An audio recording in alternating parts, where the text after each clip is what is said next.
the 30-year veteran of the State Environmental Agency who was sitting in the back row of federal courtroom for that Friday morning, a soft-spoken senior scientist named Vernon Beaumont, who had run the agency's groundwater modeling office for 19 of those 30 years, and who had in the last 14 months watched something happen at his agency that he had not, in his entire career, ever expected to watch, had brought with him. In a brown leather portfolio he had carried since the spring of 1995 a single sheet of paper. The paper was a printed copy of a single email. The email was dated September of 2023. The subject line read, "Ray, follow-up on Brookhaven Wells methodology concern 18-month update." The body was 4 paragraphs. It had been sent at 3:41 p.m. on a Friday afternoon. The sender was the agency's junior surface water scientist, an analyst named Dr. Iris Vargas, who was now sitting at the plaintiff's table at the front of the courtroom in a tasteful long-sleeved navy blouse with her hands folded on a stack of certified mail return receipts. The addressee, the emails to line, was the agency's Director of Regulatory Operations, Mr. Lyle Marchand, who was now sitting at the defendant's table in a charcoal pinstripe suit with his legal team of 3, and who was, this Friday morning, in federal court on a complaint Dr. Iris Vargas had filed under the Federal Whistleblower Protection Statute. The complaint alleged that for 24 months, from the morning Dr. Vargas had first quietly walked into Mr. Marchand's office and laid on his desk a one-page summary of her preliminary modeling of the Brookhaven well field, which she believed showed perfluorinated compound contamination 10 times the federal action level, and which she believed the agency had a duty to publicly disclose. Mr. Marchand had systematically, methodically, and increasingly openly retaliated against her. The complaint catalogued the retaliations in numbered paragraphs. Paragraph 17, reassignment from the groundwater modeling team to a windowless office in the agency's basement records room. Paragraph 23, removal from the Public Disclosure Review Committee on which she had served for 4 years. Paragraph 31, a performance improvement plan issued the day after she had requested, in writing, an updated copy of the Brookhaven dataset. Paragraph 38, a written warning for unauthorized communication 3 days after she had asked a colleague in the adjacent surface water unit a clarifying technical question about an unrelated study. Paragraph 44, an internal affairs investigation, opened the previous October, alleging that she had improperly removed agency materials, a charge that had been based, when she had finally received the underlying file in discovery, on her having printed her own draft of her own report to her own home printer on a Saturday morning so that she could read it on her kitchen table over coffee. Paragraph 51, a final notice of intent to terminate, issued the morning before Iris Vargas had walked, with her brown manila folder of every certified mail receipt of every internal warning she had sent for 24 months, into the office of a quiet plaintiff's side employment attorney named Khalida Mensah. Vernon Beaumont had, until the previous summer, been the deputy director of the groundwater modeling office. He had retired in June. He had, in the 4 months since, watched the agency that he had given 30 years of his careful working life to begin to do what the email folder Iris Vargas had brought to Khalida Mensah had alleged it had been doing. He had decided on the morning his retirement card had cleared the agency mail room that he would be in this courtroom this Friday morning. He had not told Iris Vargas. He had not told Khalida Mensah. He had not told anyone. He had simply put on a quiet charcoal suit, taken the brown leather portfolio off the kitchen shelf, walked the 7 blocks from his small apartment to the federal courthouse, and sat down in the back row. The judge that Friday morning was Judge Marisol Greaves. She was 59. She had been on the federal bench for 13 years and had served before that for 11 years as the head of the U.S. Department of Labor's Regional Whistleblower Protection Office. She had, in her 13 years on the bench, presided over a great many retaliation cases. She had developed in the same 13 years a particular method of running these hearings. The method was simple. She insisted that before any evidentiary motion of any kind could be made, the defendant's principal, the manager or supervisor named in the complaint, not their lawyer, read into the record the relevant retaliation communications, aloud, in their own voice, on the record. She had, over the years, found that this single procedural choice did more to settle a retaliation case quickly and lawfully than any other tool the bench had at its disposal. The matter that Friday morning was a preliminary injunction hearing. Khalida Mensah had moved, under the Federal Whistleblower Protection Statute, for a preliminary injunction reinstating Iris Vargas in her position pending the full merits hearing. The hearing had been scheduled for an hour. It would, by Vernon Beaumont's quiet calculation, run longer. This is the case of Vargas v. Marchand and the State Environmental Agency, Judge Greaves said. We are here on the plaintiff's motion for a preliminary injunction reinstating the plaintiff in her position pending merits. The plaintiff is represented by Ms. Mensah. The defendant is represented by Mr. Brisbane. Mr. Marchand, the named defendant, is also present. Counsel, we will proceed in the order of this court's standing whistleblower hearing protocol. Mr. Brisbane. Have you reviewed the protocol order issued on this case? Mr. Brisbane was an outside attorney whom the agency's general counsel had hired for this matter.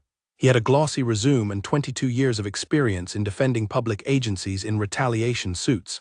He had, by his own quiet recent count, taken 11 such matters to verdict, 1-8, and settled the other 3 on confidential terms favorable to his clients. He stood smoothly. We have, Your Honors. Mr. Brisbane, has Mr. Marchand reviewed the protocol order? He has, Your Honor. Mr. Marchand, the court would like to hear from you. Please stand.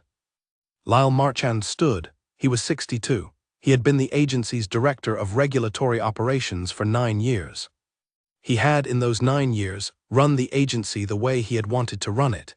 He had not, in those 9 years, been required to do many things he had not chosen to do. He stood now in front of a federal judge who was about to require him to do one.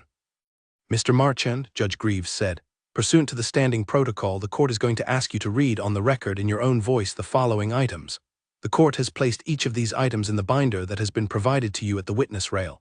The court will not ask Ms. Vargas to read any of these items. The court will not ask Ms. Mensah to read any of these items. The court will ask you. You may take all the time you need. The court will not interrupt. You may not, in this exercise, paraphrase. You will read each item in full. Do you understand? Mr. Brisbane stepped forward. Your Honor, with respect, the defense would like to interpose an objection at this stage. Mr. Marchand has not been sworn, and the items in the binder include internal agency communications whose chain of custody. Judge Greaves did not raise her voice. Mr. Brisbane, I am quite familiar with the chain of custody of the items in the binder. The items in the binder are all communications either sent by your client to the plaintiff or received by your client from the plaintiff via certified mail. Their authenticity has been stipulated to in the joint pretrial submission you filed with this court on Tuesday. Your client is not testifying. Your client is reading the documents into the record so that this court, the plaintiff's counsel, and your client himself can hear in his own voice what he and his agency wrote to and about Ms. Vargas over a 24-month period. The objection is overruled.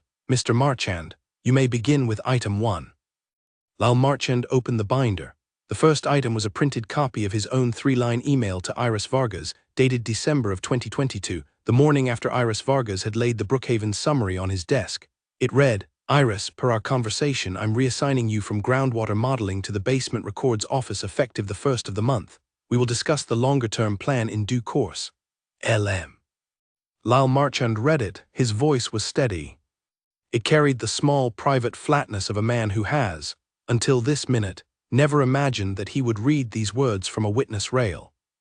The second item was his own internal memo, dated February of 2023, removing Iris Vargas from the Public Disclosure Review Committee on which she had served for 4 years.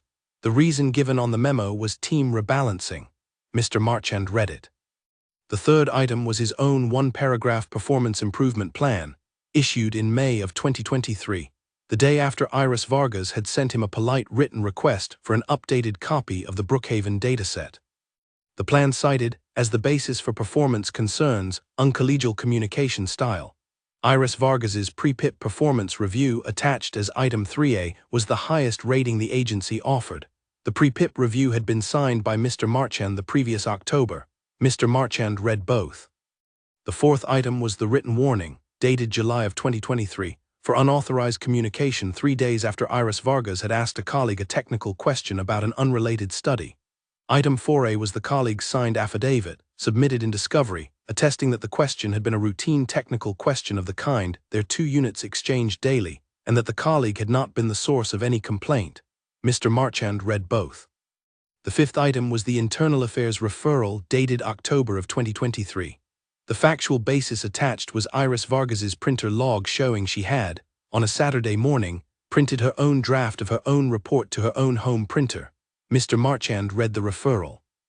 his voice at the fourth paragraph of the referral's narrative section, in which an internal affairs investigator he had personally selected described the printing of a Saturday morning draft to a home printer as indicative of a pattern of misappropriation of agency materials warranting further investigation, became, for one short second, slightly thinner. The sixth item was Iris Vargas's certified return receipt email of September 2023. The email Vernon Beaumont was, in the back row, holding a printed copy of in the brown leather portfolio. It was the 18-month update to her original Brookhaven memo. It documented, in the careful patient prose of a junior scientist who had been writing single-page summaries of complex modeling data for her supervisors for 9 years, that the perfluorinated compound concentration at the Brookhaven well field had, in 18 months of further data, not decreased. It had, in fact, increased. The 4 paragraphs ended with a careful sentence that read, "I respectfully renew my recommendation, made on the record on December 4, 2022, that the agency provide public notice to the Brookhaven service area in accordance with the disclosure requirements of Section 412(c) of the Federal Safe Drinking Water Act." The certified mail return receipt sticker attached to item 6 was signed, in Mr. Marchand's own neat hand, on October 2 of 2023. Mr. Marchand had received the email by certified mail. He had signed for it. He had not, in the 14 months since, replied. He had instead the following day signed the internal affairs referral that was item 5. Mr. Marchand read item 6 aloud. He read the 4 paragraphs. He read the certified receipt sticker. He read the date of his own signature.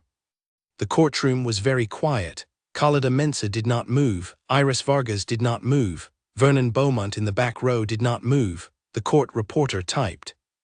The binder had 23 more items.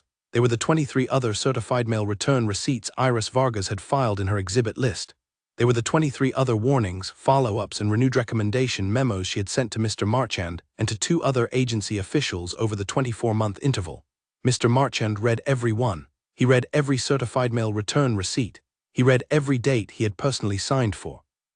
By item 15, his lead attorney, Mr. Brisbane, had stopped taking notes. By item 19, the assistant general counsel from the agency who had been sitting in the second row, Mr. Marchand's nominal client representative, had quietly excused himself from the courtroom. By item 26, Iris Vargas's most recent renewed recommendation, sent by certified mail in the spring of this year, in which she had documented that the perfluorinated concentration at Brookhaven was now 16 times the federal action level, that the affected service area now extended to approximately 14,000 families, and that she would, in compliance with her statutory duty as a scientist of record, be filing the data with the Federal Safe Drinking Water Act Compliance Office the following Monday morning. Lyle Marchand's voice had become the careful, flat voice of a man who has finally, after 24 months of telling himself he was managing a personnel matter, heard out loud what he had actually been doing. He finished reading item 26. He set the binder down on the witness rail. Judge Greaves did not look at Mr. Marchand. She looked at the binder for a long second. She looked at her own notebook. She lifted her pen. "On the record before the court," Judge Greaves said, "the court has heard from the defendant's own voice 26 communications spanning 24 months. The court has heard from the defendant's own voice both the certified mail return receipt evidence of Ms. Vargas's compliance with every internal channel the agency made available to her for the reporting of a public health concern, and the certified mail return receipt evidence of Mr. Marchand's personal receipt and personal signature on each of those communications, along with the dated retaliatory actions taken in response to each. The court finds, on this preliminary record, that the plaintiff has demonstrated a likelihood of success on the merits of her federal whistleblower protection claim that is, by any standard this court is familiar with, overwhelming." She turned the page. The motion for preliminary injunction is granted. The court orders the plaintiff reinstated in her position as senior surface water scientist of the agency, with all benefits and seniority restored, effective Monday morning. The court further orders the plaintiff awarded back pay from the date of her reassignment in December 2022, plus interest, payable by the agency within 30 days. The court further orders that any internal affairs proceeding against the plaintiff arising from the 2023 referral be dismissed as without basis, that the related disciplinary file be sealed, and that the Federal Safe Drinking Water Act Compliance Office be served, this morning, by the court's order, with the plaintiff's 26 communications and the underlying Brookhaven dataset for the agency's immediate independent review. She turned again. The court will, by separate written order, refer the conduct of Mr. Marchand to the State Ethics Board for review of his fitness to hold a regulatory position, to the Federal Office of Special Counsel for review of any pattern of retaliation against scientists of record in agencies of this kind, and to the relevant State Attorney General's office for review of whether the suppression of the Brookhaven disclosure for the 24-month period at issue constitutes a violation of state public health law. The court will further, by separate order, require the agency to file a written corrective action within 30 days describing what the agency will do to identify and notify the 14,000 families in the Brookhaven service area whose drinking water service has been affected, and to file a copy of that corrective action with the Federal Safe Drinking Water Act Compliance Office and with the State Inspector General's office. The court further orders the agency to provide the plaintiff with a written letter of apology to be drafted by the agency, reviewed by Ms. Mensah, and entered into the plaintiff's personnel file within 30 days. Mr. Marchand, you may sit. Lyle Marchand sat. The two assistant United States Marshals who had been standing at the side door of courtroom 4 came forward. They did not arrest Mr. Marchand. He had not been charged. The court's referrals were administrative and ethical. The marshals took up a quiet supervisory position near the defense table while Mr. Marchand and Mr. Brisbane gathered their files. The marshal's presence was, Vernon Beaumont in the back row would later think, not a threat. It was the building's quiet way of escorting Mr. Marchand to the door he had, by his own 24 months of conduct, walked himself toward. Iris Vargas at the plaintiff's table did not weep. She did not stand. She closed her hands over each other on the table in front of her. She looked for the first time that morning at Khalida Mensah. Khalida did not say anything. She set her hand very lightly on Iris Vargas's shoulder. Iris Vargas nodded. In the back row, Vernon Beaumont opened the brown leather portfolio he had carried for 30 years. He took out the single printed copy of Item 6, Iris Vargas's September 2023 18-month update on Brookhaven. The email he had himself, on the Friday afternoon she had sent it, copied to his own home printer in the small front bedroom of his quiet apartment, because he had read it on the Saturday morning that followed at his kitchen table over coffee and had wanted, in his careful 30-year way, to know whether his own modeling office had been part of the reason it had been buried. He stood up. He walked at the steady, patient pace of a 30-year deputy director who had finally, in retirement, decided what kind of citizen he was going to be, to the rail. He waited until Khalida Mensah looked up. "Counsel," he said, "I was the deputy director of the groundwater modeling office until June. I have in my portfolio a single sheet of paper. I would like to submit it to the court as a supplemental exhibit. I would like to be made available to the court for any further proceedings in this matter that the court may schedule. I am Vernon Beaumont. I am retired.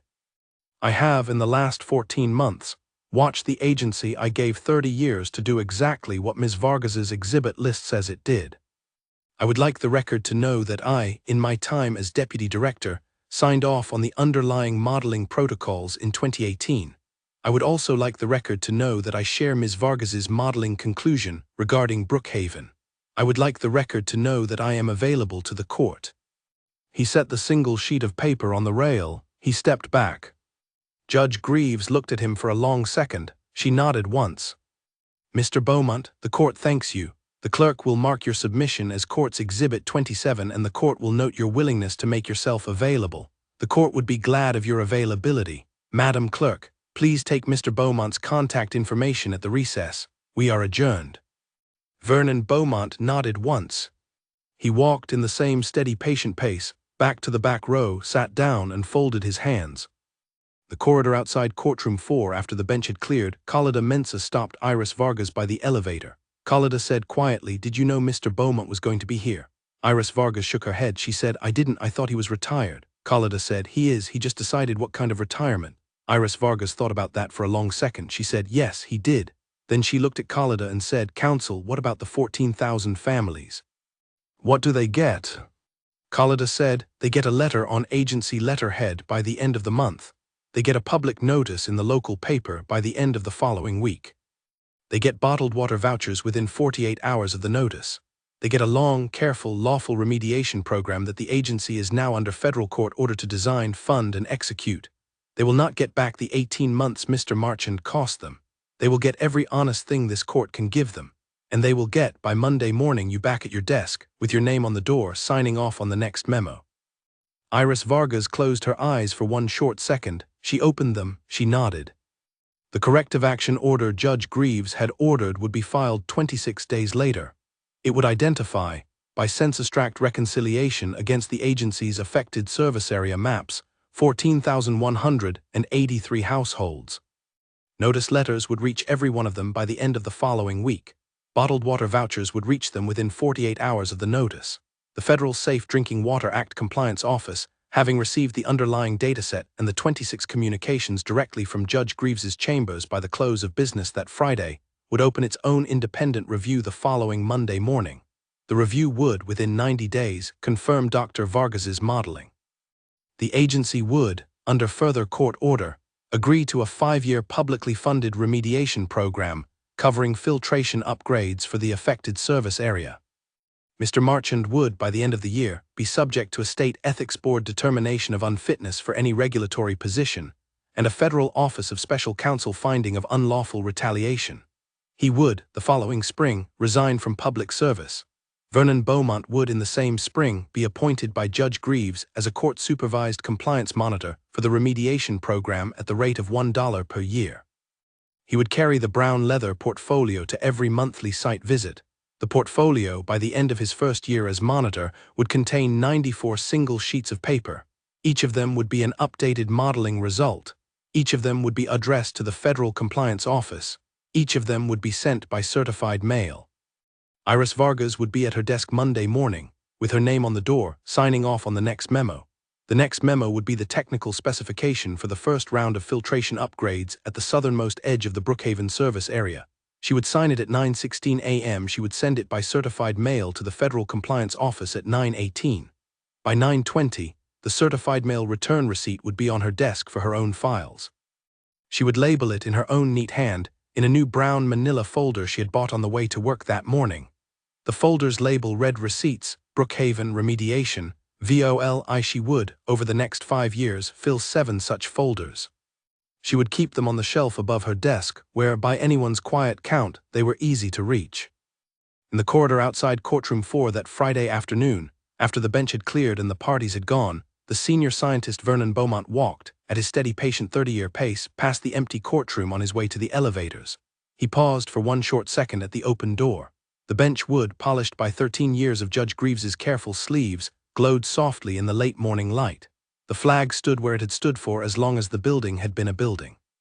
He thought about the certified mail return receipts and about the careful patient junior scientist at the plaintiff's table and about the agency he had given 30 years to and about what kind of citizen a man got to be after he had finally, in retirement, decided what kind of citizen he was going to be. He nodded once to the empty bench. He turned, he walked out. The building, in its quiet and lawful way, had done what the building was built to do. The record had carried it forward. It always, in the end, would.